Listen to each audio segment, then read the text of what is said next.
ಈಗ ವಿದೇಶಕ್ಕೆ ಹೋಗೋದು, ಮತ್ತೊಂದು ಕಡೆ ಗೋವಾ ರೆಸಾರ್ಟ್ಗೆ ಹೋಗೋದು, ಸಿಕ್ಕಾಪಟ್ಟೆ ಕಾಂಪಿಟಿಷನ್. ನೀವು ಫಾರಿನ್ ಹೋಗ್ತೀರಂದ್ರೆ ನಾವು ಗೋವಾ ಹೋಗ್ತೀವಿ. ಯಾರು ಗೋವಾ ಕಳಿಸ್ತಾ ಇದ್ದಾರೆ, ಯಾರು ಫಾರಿನ್ ಕಳಿಸ್ತಾ ಇದ್ದಾರೆ, ಇದೇ ಸದ್ಯಕ್ಕೆ ಉತ್ತರ ಸಿಗದಂತಹ ಪ್ರಶ್ನೆ ಆಗಿದೆ. ಒಂದು ಕಡೆ ಪವರ್ ಫೈಟ್ನ ಈ ಫೈರ್ಗೆ ತುಪ್ಪ ಸುರಿಯುವಂತಹ ಕೆಲಸ ಬಿಜೆಪಿ ನಾಯಕರಿಂದ ಆಗ್ತಾ ಇದೆ. ಎಸ್ಪೆಷಲಿ ಶಾಸಕ ಅಭಯ್ ಪಾಟೀಲ್ ಗೋವಾದಲ್ಲಿ 40ಕ್ಕೂ ಹೆಚ್ಚು ರೂಮ್ಗಳು ಬುಕ್ ಆಗಿದೆಯಂತೆ ಅಂತ ಹೇಳ್ತಾ ಇರೋದು. ಅದು ಯಾವ ಬಣದ್ದು ಗೊತ್ತಿಲ್ಲ ಅಂತ ಬಿಗ್ ಬಾಂಬ್ ಅನ್ನ ಸಿಡಿಸಿದ್ದಾರೆ. 40 ರೂಮ್ ಗೋವಾದಲ್ಲಿ ಬುಕ್ ಆಗಿದೆಯಂತೆ. ಯಾವ ಬಣದವ್ರದ್ದು? ಸಿದ್ದರಾಮಯ್ಯ ಬಣದವ್ರದ್ದು, DK ಶಿವಕುಮಾರ್ ಬಣದವ್ರದ್ದು? ಅಷ್ಟಕ್ಕೂ ನಮ್ಮ ರಾಜ್ಯದಲ್ಲಿ ಈಗ ಈ ರೆಸಾರ್ಟ್ ರಾಜಕಾರಣ ಸ್ಟಾರ್ಟ್ ಆಯ್ತಾ, ಪೊಲಿಟಿಕ್ಸ್ ರೆಸಾರ್ಟ್ಗೆ ಶಿಫ್ಟ್ ಆಯ್ತಾ ಅನ್ನುವಂಥ ಪ್ರಶ್ನೆಗಳಿಗೆ ಈ ಕಾಂಗ್ರೆಸ್ ನಾಯಕರೇ ಉತ್ತರವನ್ನು ಕೊಡಬೇಕು. ಯಾಕಂದರೆ ಇವರ ಹೇಳಿಕೆಗಳಲ್ಲಿ ಸಮನ್ವಯತೆ ಅನ್ನುವಂಥದ್ದಿಲ್ಲ. ಆ ವೆಂಕಟೇಶ್ ಅವರು ಒಂದು ರೀತಿ ಹೇಳ್ತಾರೆ, ಕೋನ್ ರೆಡ್ಡಿ ಮತ್ತೊಂದು ರೀತಿ ಹೇಳ್ತಾರೆ, ಆ ಪುಟ್ಟರಂಗ ಶೆಟ್ಟಿ ಮತ್ತೊಂದು ರೀತಿ ಹೇಳ್ತಾರೆ, ಸಿದ್ದರಾಮಯ್ಯ ಒಂದು ರೀತಿ ಹೇಳ್ತಾರೆ. ಸಮನ್ವಯತೆ ಅನ್ನುವಂಥದ್ದಿಲ್ಲ. ಅವರ ದುಡ್ಡಲ್ಲಿ ಫಾರಿನ್ ಟೂರ್ಗೆ ಹೋದರೆ ನಾವು ಬೇಡ ಅನ್ನೋಕ್ಕಾಗತ್ತಾ ಅಂತ ಸಿದ್ದರಾಮಯ್ಯ ಸಾಹೇಬರು ಹೇಳ್ತಾರೆ. ಪುಟ್ಟರಂಗ ಶೆಟ್ಟಿ ಹೇಳ್ತಾರೆ, ನಮ್ಮನ್ನು ಇಲಾಖೆ ದುಡ್ಡಿಂದಾನೇ ನ್ಯೂಜಿಲೆಂಡ್ಗೆ, ಆಸ್ಟ್ರೇಲಿಯಾಗೆ ಕರ್ಕೊಂಡು ಹೋಗ್ತಾ ಇದ್ದಾರೆ, ಉಳಿದವರೆಲ್ಲ ಫ್ಯಾಮಿಲಿ ಜೊತೆ ಹೋಗ್ತಾ ಇದ್ದಾರೆ, ನಾನು ಸಿಂಗಲ್ ಹೋಗ್ತಾ ಇದ್ದೀನಿ ಅಂತ ಪುಟ್ಟರಂಗ ಶೆಟ್ಟಿ ಹೇಳಿದರು. ವೆಂಕಟೇಶ್ ಹೇಳುವಂಥದ್ದು, ನಮ್ಮ ಇಲಾಖೆಯಿಂದ ಯಾವುದೇ ಪ್ರವಾಸವನ್ನು ಹಮ್ಮಿಕೊಂಡಿಲ್ಲ ಅಂತ ಹೇಳಿ. ನೀವೆಲ್ಲರೂ ಒಂದ್ಸರಿ ಒಂದು ಕಡೆ ಕೂತ್ಕೊಳ್ಳಿ, ಮಾಧ್ಯಮಗಳ ಮುಂದೆ ಯಾವ ರೀತಿ ಮಾತಾಡಬೇಕು ಅಂತ ಎಲ್ಲರೂ ಮಾತಾಡ್ಕೊಂಡು ಆಮೇಲೆ ಆಚೆ ಬನ್ನಿ. ಒಬ್ಬೊಬ್ಬರು ಹೇಳಿಕೂ ಒಂದೊಂದು ರೀತಿ. ಇನ್ನು ಇದ್ರ ಮಧ್ಯೆ 40 ರೂಮ್ಗಳು ಬುಕ್ ಆಗಿದೆ. ಅದು ಯಾರ ಹೆಸರಲ್ಲಿ, ಯಾರಿಗಾಗಿ ಬುಕ್ ಆಗಿದೆ, ಇದು ಸದ್ಯಕ್ಕೆ ರಾಜಕಾರಣದಲ್ಲಿ ಸಿಕ್ಕಾಪಟ್ಟೆ ಚರ್ಚೆ ಆಗ್ತಾ ಇರೋದು. ಅಭಯ್ ಪಾಟೀಲ್ರು ಸಿಡಿಸಿರುವಂಥ ಬಾಂಬ್. ಈ ಹಿಂದೆಯೂ ಕೂಡ ರೆಸಾರ್ಟ್ ರಾಜಕಾರಣ ನಡೆದಿತ್ತು. BS ಯಡಿಯೂರಪ್ಪ ಅವರ ವಿರುದ್ಧ ರೆಡ್ಡಿ ರಾಮುಲು ಪಡೆ ಬಂಡೆದ್ದಿತ್ತು. ಹೈದರಾಬಾದ್ಗೆ ಶಾಸಕರನ್ನ ಕರ್ಕೊಂಡು ಹೋಗುವಂಥ ಕೆಲಸ ಆಗಿತ್ತು ಅವರಿಂದ. ಆದರೆ ಯಡಿಯೂರಪ್ಪ ಕಣ್ಣೀರಿಗೆ ಬಂಡಾಯಗಾರರು ಕರಗಿ ಹೋಗ್ಬಿಟ್ರು ಐಸ್ನಂಗೆ. ರೆಡ್ಡಿ ರಾಮುಲು ರೆಸಾರ್ಟ್ ಪಾಲಿಟಿಕ್ಸ್ ಟುಸ್ ಆಗಿತ್ತು, ಎಲ್ಲರೂ ವಾಪಸ್ ಬಂದ್ಬಿಟ್ರು. ಕುಮಾರಸ್ವಾಮಿ ಸರ್ಕಾರವನ್ನು ಕೆಡವಿದ್ದು ರೆಬಲ್ಸ್. ಮುಂಬೈನ ರೆಸಾರ್ಟ್ಗೆ ಹೋಗಿದ್ದು ಎಷ್ಟು ಜನ? 17 ಜನ ಕಾಂಗ್ರೆಸ್ JDS ಶಾಸಕರು. ಇವರೆಲ್ಲರೂ ಕೂಡ ಹೋಗಿ ಸರ್ಕಾರನ ಬೀಳಿಸಿದ್ರು, BJPನ ಸೇರಿದ್ರು, ಸಚಿವರು ಆದರು. ಈಗ ಇದೇ ವಿಚಾರ ಸಿಕ್ಕಾಪಟ್ಟೆ ಚರ್ಚೆಗೆ ಕಾರಣ ಆಗಿರುವಂಥದ್ದು. ಮತ್ತೆ ಅಂಥದ್ದೇ ಸಂದರ್ಭ ನಮ್ಮ ರಾಜ್ಯದಲ್ಲಿ ಬರುತ್ತಾ? ಬಂದು ಸಿದ್ದರಾಮಯ್ಯ ಸರ್ಕಾರ ಪತನವಾಗುತ್ತಾ? DK Shivakumar CM ಆಗ್ಬಿಡ್ತಾರಾ?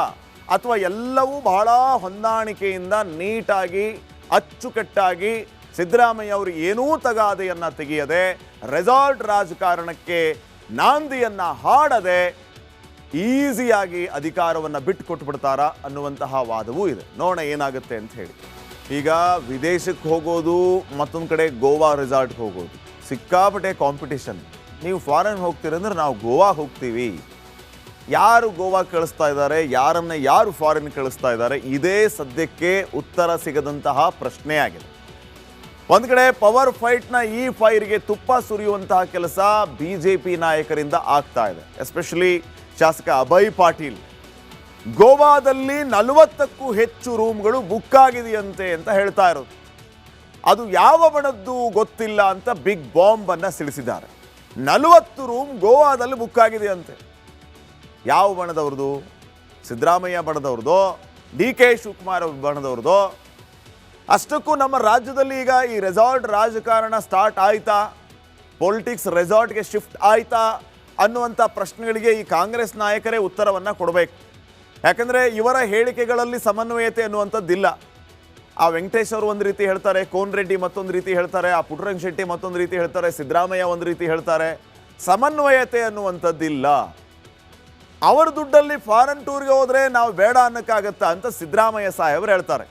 ಪುಟ್ಟರಂಗ ಶೆಟ್ಟಿ ಹೇಳ್ತಾರೆ, ನಮ್ಮನ್ನು ಇಲಾಖೆ ದುಡ್ಡಿಂದಾನೇ ನ್ಯೂಜಿಲೆಂಡ್ಗೆ, ಆಸ್ಟ್ರೇಲಿಯಾಗೆ ಕರ್ಕೊಂಡು ಹೋಗ್ತಾ ಇದ್ದಾರೆ, ಉಳಿದವರೆಲ್ಲ ಫ್ಯಾಮಿಲಿ ಜೊತೆ ಹೋಗ್ತಾ ಇದ್ದಾರೆ, ನಾನು ಸಿಂಗಲ್ ಹೋಗ್ತಾ ಇದ್ದೀನಿ ಅಂತ ಪುಟ್ಟರಂಗ ಶೆಟ್ಟಿ ಹೇಳಿದರು. ವೆಂಕಟೇಶ್ ಹೇಳುವಂಥದ್ದು, ನಮ್ಮ ಇಲಾಖೆಯಿಂದ ಯಾವುದೇ ಪ್ರವಾಸವನ್ನು ಹಮ್ಮಿಕೊಂಡಿಲ್ಲ ಅಂತ ಹೇಳಿ. ನೀವೆಲ್ಲರೂ ಒಂದ್ಸರಿ ಒಂದು ಕಡೆ ಕೂತ್ಕೊಳ್ಳಿ, ಮಾಧ್ಯಮಗಳ ಮುಂದೆ ಯಾವ ರೀತಿ ಮಾತಾಡಬೇಕು ಅಂತ ಎಲ್ಲರೂ ಮಾತಾಡ್ಕೊಂಡು ಆಮೇಲೆ ಆಚೆ ಬನ್ನಿ.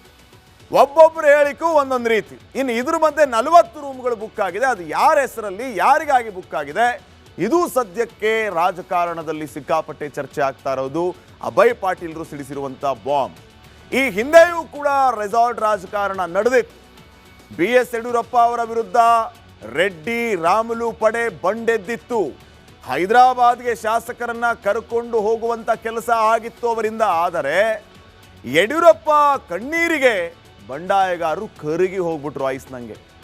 ರೆಡ್ಡಿ ರಾಮುಲು ರೆಸಾರ್ಟ್ ಪಾಲಿಟಿಕ್ಸ್ ಟುಸ್ ಆಗಿತ್ತು, ಎಲ್ಲರೂ ವಾಪಸ್ ಬಂದ್ಬಿಟ್ರು. ಕುಮಾರಸ್ವಾಮಿ ಸರ್ಕಾರವನ್ನ ಕೆಡವಿದ್ದು ರೆಬಲ್ಸ್. ಮುಂಬೈನ ರೆಸಾರ್ಟ್ಗೆ ಹೋಗಿದ್ದು ಎಷ್ಟು ಜನ? 17 ಜನ ಕಾಂಗ್ರೆಸ್ JDS ಶಾಸಕರು. ಇವರೆಲ್ಲರೂ ಕೂಡ ಹೋಗಿ ಸರ್ಕಾರನ ಬೀಳಿಸಿದ್ರು, BJPನ ಸೇರಿದ್ರು, ಸಚಿವರು ಆದರು. ಈಗ ಇದೇ ವಿಚಾರ ಸಿಕ್ಕಾಪಟ್ಟೆ ಚರ್ಚೆಗೆ ಕಾರಣ ಆಗಿರುವಂಥದ್ದು. ಮತ್ತೆ ಅಂಥದ್ದೇ ಸಂದರ್ಭ ನಮ್ಮ ರಾಜ್ಯದಲ್ಲಿ ಬರುತ್ತಾ? ಬಂದು ಸಿದ್ದರಾಮಯ್ಯ ಸರ್ಕಾರ ಪತನವಾಗುತ್ತಾ? DK Shivakumar CM ಆಗ್ಬಿಡ್ತಾರಾ? ಅಥವಾ ಎಲ್ಲವೂ ಬಹಳ ಹೊಂದಾಣಿಕೆಯಿಂದ ನೀಟಾಗಿ ಅಚ್ಚುಕಟ್ಟಾಗಿ ಸಿದ್ದರಾಮಯ್ಯ ಅವರು ಏನೂ ತಗಾದೆಯನ್ನ ತೆಗೆಯದೆ ರೆಸಾರ್ಟ್ ರಾಜಕಾರಣಕ್ಕೆ ನಾಂದಿಯನ್ನ ಹಾಡದೆ ಈಸಿಯಾಗಿ ಅಧಿಕಾರವನ್ನು ಬಿಟ್ಟುಕೊಟ್ಬಿಡ್ತಾರಾ ಅನ್ನುವಂತಹ ವಾದವೂ ಇದೆ. ನೋಡೋಣ ಏನಾಗುತ್ತೆ ಅಂತ ಹೇಳಿ. ಈಗ ವಿದೇಶಕ್ಕೆ ಹೋಗೋದು, ಮತ್ತೊಂದು ಕಡೆ ಗೋವಾ ರೆಸಾರ್ಟ್ಗೆ ಹೋಗೋದು, ಸಿಕ್ಕಾಪಟ್ಟೆ ಕಾಂಪಿಟಿಷನ್. ನೀವು ಫಾರಿನ್ ಹೋಗ್ತೀರಂದ್ರೆ ನಾವು ಗೋವಾ ಹೋಗ್ತೀವಿ. ಯಾರು ಗೋವಾ ಕಳಿಸ್ತಾ ಇದ್ದಾರೆ, ಯಾರು ಫಾರಿನ್ ಕಳಿಸ್ತಾ ಇದ್ದಾರೆ, ಇದೇ ಸದ್ಯಕ್ಕೆ ಉತ್ತರ ಸಿಗದಂತಹ ಪ್ರಶ್ನೆ ಆಗಿದೆ. ಒಂದು ಕಡೆ ಪವರ್ ಫೈಟ್ನ ಈ ಫೈರ್ಗೆ ತುಪ್ಪ ಸುರಿಯುವಂತಹ ಕೆಲಸ BJP ನಾಯಕರಿಂದ ಆಗ್ತಾ ಇದೆ. ಎಸ್ಪೆಷಲಿ ಶಾಸಕ ಅಭಯ್ ಪಾಟೀಲ್ ಗೋವಾದಲ್ಲಿ 40ಕ್ಕೂ ಹೆಚ್ಚು ರೂಮ್ಗಳು ಬುಕ್ ಆಗಿದೆಯಂತೆ ಅಂತ ಹೇಳ್ತಾ ಇರೋದು. ಅದು ಯಾವ ಬಣದ್ದು ಗೊತ್ತಿಲ್ಲ ಅಂತ ಬಿಗ್ ಬಾಂಬ್ ಅನ್ನ ಸಿಡಿಸಿದ್ದಾರೆ. 40 ರೂಮ್ ಗೋವಾದಲ್ಲಿ ಬುಕ್ ಆಗಿದೆಯಂತೆ. ಯಾವ ಬಣದವ್ರದ್ದು? ಸಿದ್ದರಾಮಯ್ಯ ಬಣದವ್ರದ್ದು, DK ಶಿವಕುಮಾರ್ ಬಣದವ್ರದ್ದು? ಅಷ್ಟಕ್ಕೂ ನಮ್ಮ ರಾಜ್ಯದಲ್ಲಿ ಈಗ ಈ ರೆಸಾರ್ಟ್ ರಾಜಕಾರಣ ಸ್ಟಾರ್ಟ್ ಆಯ್ತಾ, ಪೊಲಿಟಿಕ್ಸ್ ರೆಸಾರ್ಟ್ಗೆ ಶಿಫ್ಟ್ ಆಯ್ತಾ ಅನ್ನುವಂಥ ಪ್ರಶ್ನೆಗಳಿಗೆ ಈ ಕಾಂಗ್ರೆಸ್ ನಾಯಕರೇ ಉತ್ತರವನ್ನು ಕೊಡಬೇಕು.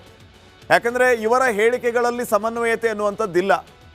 ಆ ವೆಂಕಟೇಶ್ ಅವರು ಒಂದು ರೀತಿ ಹೇಳ್ತಾರೆ, ಕೋನ್ ರೆಡ್ಡಿ ಮತ್ತೊಂದು ರೀತಿ ಹೇಳ್ತಾರೆ, ಆ ಪುಟ್ಟರಂಗ ಶೆಟ್ಟಿ ಮತ್ತೊಂದು ರೀತಿ ಹೇಳ್ತಾರೆ, ಸಿದ್ದರಾಮಯ್ಯ ಒಂದು ರೀತಿ ಹೇಳ್ತಾರೆ. ಸಮನ್ವಯತೆ ಅನ್ನುವಂಥದ್ದಿಲ್ಲ. ಅವರ ದುಡ್ಡಲ್ಲಿ ಫಾರಿನ್ ಟೂರ್ಗೆ ಹೋದರೆ ನಾವು ಬೇಡ ಅನ್ನಕ್ಕಾಗತ್ತಾ ಅಂತ ಸಿದ್ದರಾಮಯ್ಯ ಸಾಹೇಬರು ಹೇಳ್ತಾರೆ.